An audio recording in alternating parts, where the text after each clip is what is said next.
Hey guys, welcome back to my channel. Today is a crisp 65 degrees, nice and kind of cool, perfectly sunny, beautiful day. We've had 2 days of rain and we got approximately 2 inches of rain, which is perfect because it filled our tanks up. So what I'm going to do now is I'm going to shut off 3 of the tanks, because you know what happened last time. I left all the tanks open, the valves that is. Had a leak in the system and I lost all my water. Well, that's not going to happen again. So I'm going to shut 3 of the tanks off and draw from 1 tank only. Alright guys, so I'm in between my tanks now. This here is the main tank. Okay, this is where all the water goes into. And then it feeds to this tank. This one feeds to that tank, and this here feeds to that tank. So I got to shut this, and this valve here off so I don't get water from these tanks here going into my main tank. So let's start with this one here. Well, yeah, we'll just start with this one here. Alright, let me lay a board there because the ground is wet. This is probably a little stiff. Not too bad. There we go. Got my valve open. Now we're going to shut it. There, just like that. So now water from this tank will not be able to go to the main tank.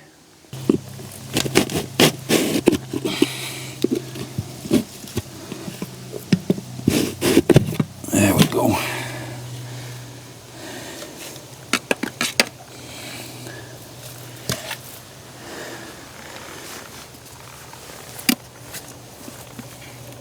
There.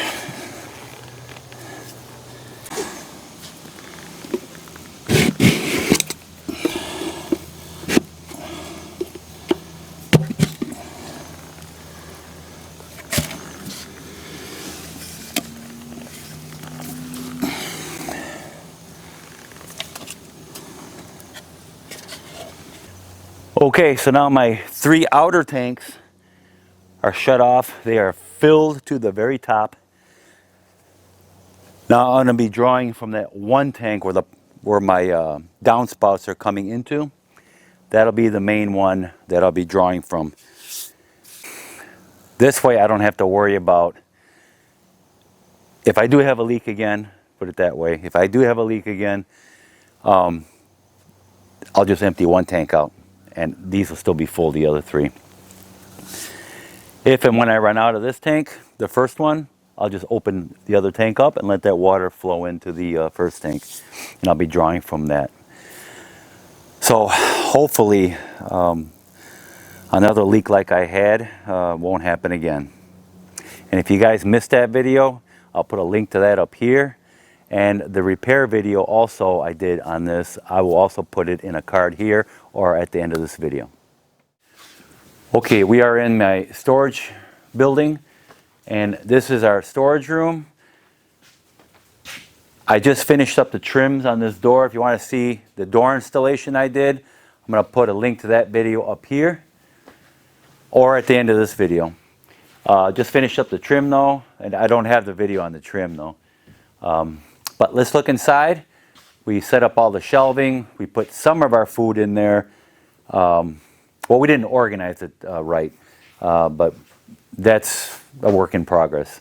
But we have to organize it in there, put things in certain shelves and write what it is and all that stuff on that shelf. But let me take you inside and show you what it's like.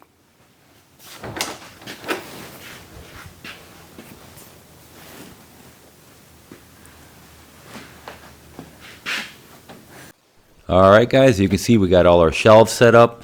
These cardboard boxes, all the contents of those, we have to put in those plastic bins yet. We got our window blinds in. Those come out great. If you haven't seen the video that I did the casing and trimming around the windows, I'm going to put that in the upper right hand corner here. Those come out great. I'm really happy with that. And here we have our canning jars. We have some bucket food in there. We have the shelf set up on the other side too. A lot of organizing to do yet. So this is the back part of the room. We are going to put the freezers we have in the house. We're going to put our large freezer here and our two smaller ones, one on this side and one on this side here. Because we got to, like I said earlier in my earlier videos, we got to get the stuff out of our house. Our house is cluttered up with just all kinds of stuff. So we got to get our freezers out of there. We're getting most of our freeze-dried food out of there that we've been freeze-drying, and get our house back to live, make it livable again. But what we're going to be doing today, my wife and I, is we got here we got 6 bags here of kidney beans and pinto beans. We're going to be vacuum sealing them. And what beans do you want to start first, hon? The pinto beans? Doesn't matter. Doesn't matter.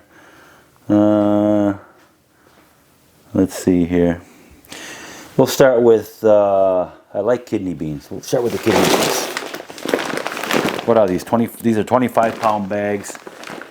Now, we got these online, well, it was a while ago. And what we would do is you put them in the freezer for like 3-4 days. That will kill any of the critters that might be living in there. Little bugs, eggs, larvae, whatever.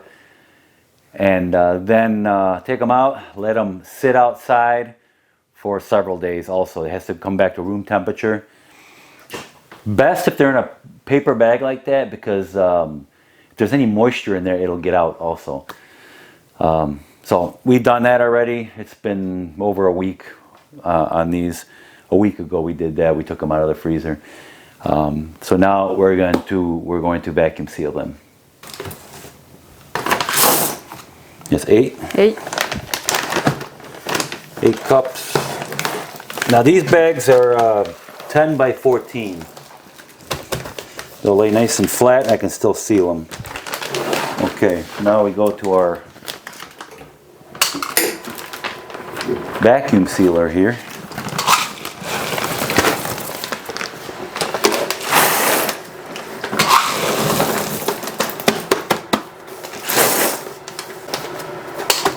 So this is a chamber vacuum sealer, and this here is a sealing bar here. And you just put it up against there like that. Make sure it's nice and flat.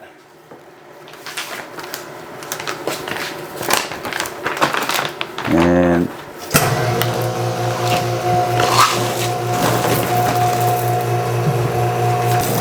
I have this set for, I think it's 30 seconds.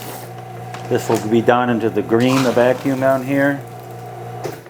Now it's going to seal.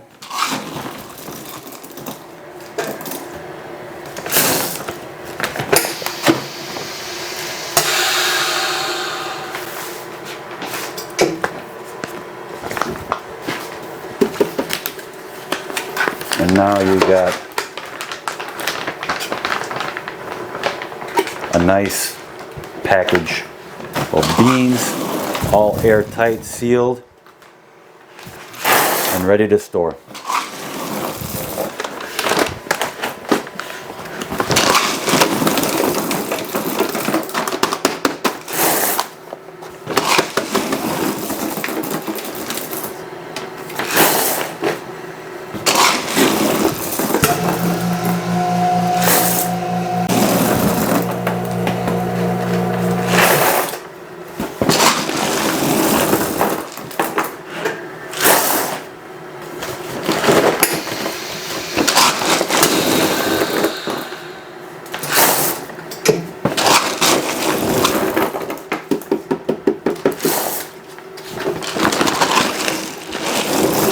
Beautiful. Okay, so what we've been doing is we've been buying these containers. This is a 17-gallon container.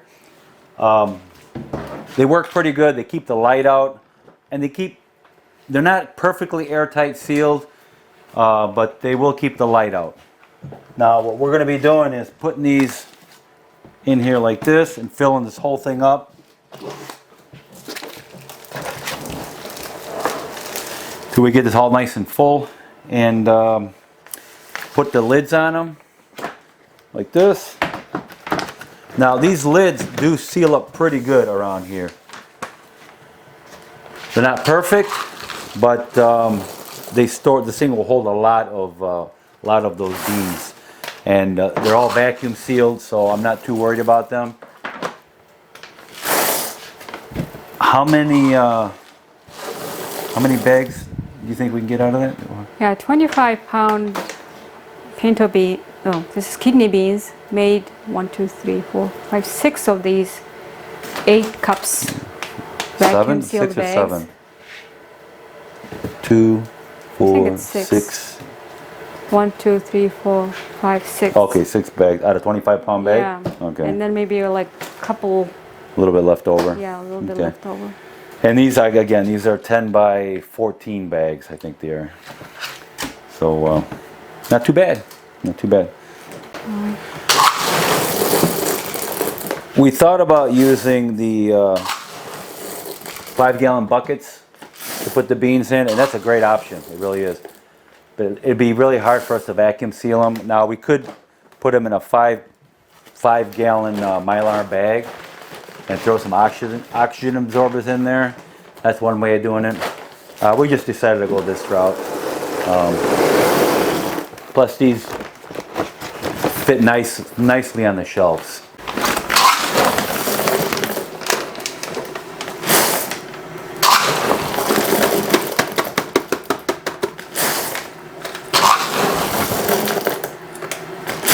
You know, it's food storage is a lot of work, but it is so well worth it when the time of need comes, whether it's a natural disaster, pandemic, or whatever, food shortages. And we've been hearing a lot about food shortages because of all the disruptions that are going on.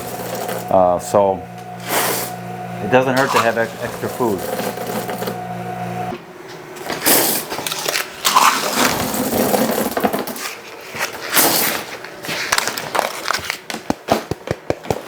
There's a rock. Now, of course, you can do this with rice, beans, and we've done it with our freeze-dried food. Or you could use oxygen absorbers. Now, I do hear a lot of people saying that these bags are not good for 30 years, and probably not. They're not good for 30 years. But for us, I don't think we're going to be around in 30 years. I'll be a little too old.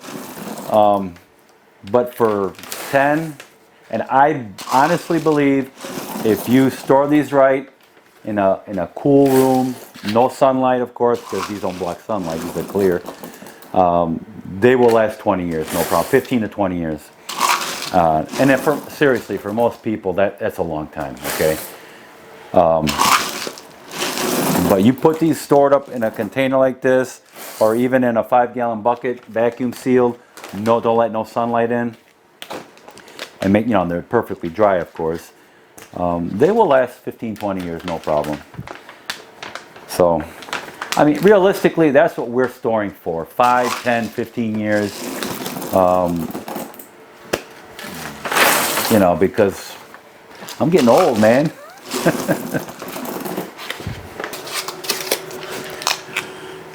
All right, so we have here, these are, again, 10 by 14 bags. We have a total of 15 bags that we can fit in here. Yeah, that's about full. I thought maybe I could put 2 more bags, but it's getting pretty heavy, and it is pretty full. And the lid's got to go down here, and I don't want it to hit the beans. It's getting, yeah, it's pretty heavy. So 15 of these bags fit in here really well. So that's going to work out good. Oh yeah, it's heavy.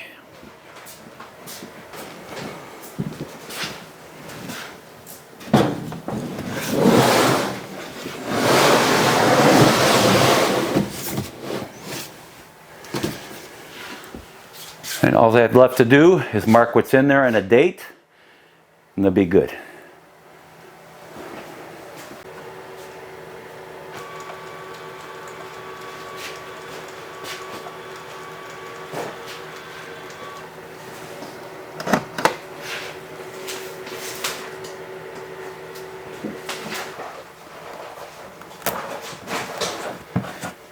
Now it's all professional like. Looks purty. No, it's on that side? I got it, No, this is heavy. Put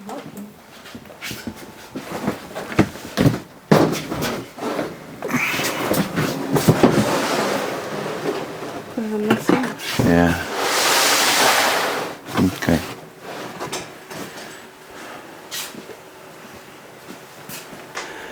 Okay, so we have here some cannellini beans. We have some red kidney beans. We had some left over. We're going to put them on top. And we have lentils over here. One thing you got to remember if you're vacuum sealing, these are like bricks, okay? They're real hard now. You don't want to clang these things together with the other ones, okay? So you don't want to manhandle them. Make sure when you put them in there, set them down real easy, because if they hit each other too much, you will tear a hole in there and they'll leak and they'll lose their vacuum. With most beans, you're fine because the bean is nice and round and it won't affect the plastic. But one particular bean you have to look out for is the chickpeas. The peas are the chickpeas here.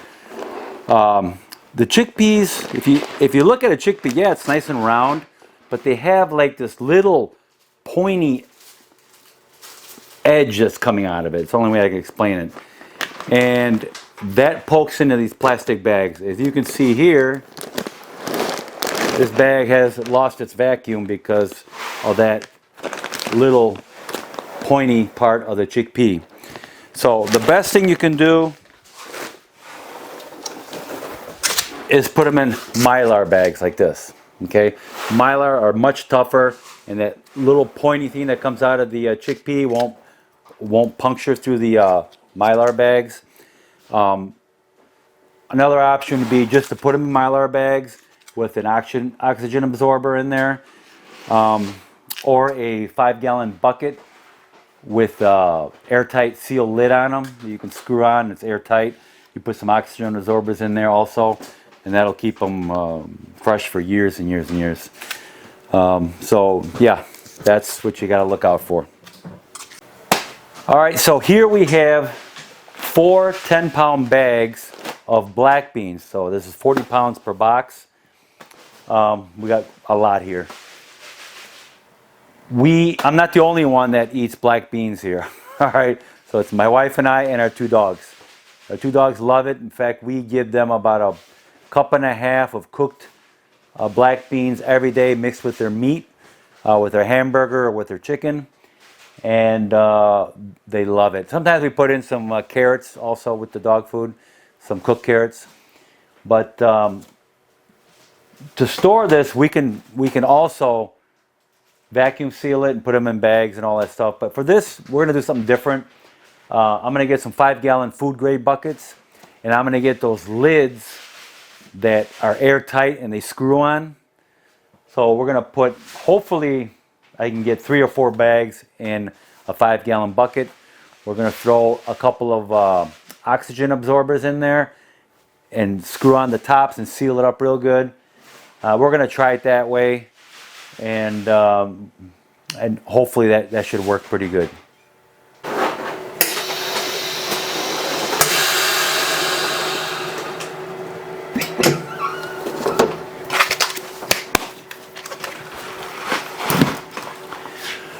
All right, guys, we're just going to continue on here. We got a lot of stuff to do. We got rice to package up. We got some quinoa. And even popcorn we're doing right now. Popcorn especially, put those in Mylar bags because they're pointy on the ends. I I guess that's it, guys. I hope you learned something from this, so you could start storing some food. It's always a good idea to store food. We've gone above and beyond here what we thought we were going to store, but at least we got food security.